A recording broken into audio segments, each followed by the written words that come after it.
I'm going to give you the hard question here. Sorry, but could you speak a little bit to the adoption of credentials? Some people seem to think that it's mandatory. You have to do it, or else something's bad's going to happen to you.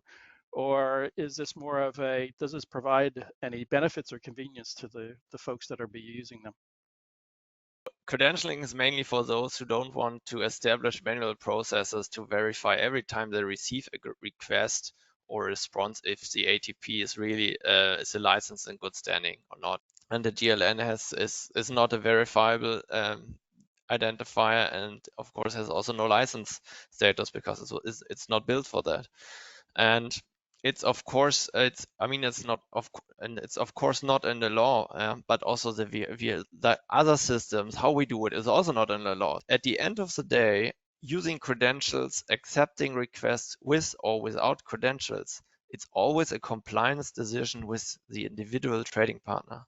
Regarding adoption, the VRS providers for PI verifications are adopting credentialing, integrating this into their system, making it available for usage for their customer base.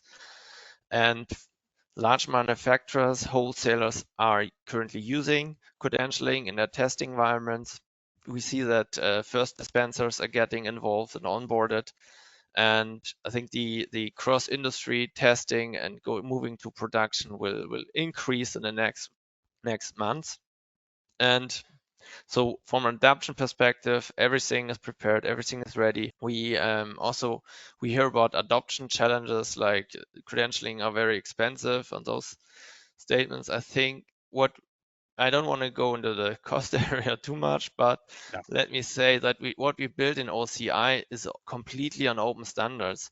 And what is interesting is that every OCI conformant credentialing provider is interoperable with each other, and you can take easily out players, or you can change your provider.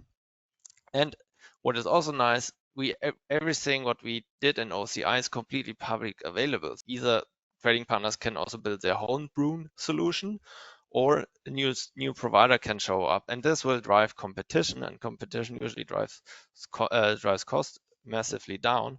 So I think credentialing, especially for dispensers level, will be a very cost efficient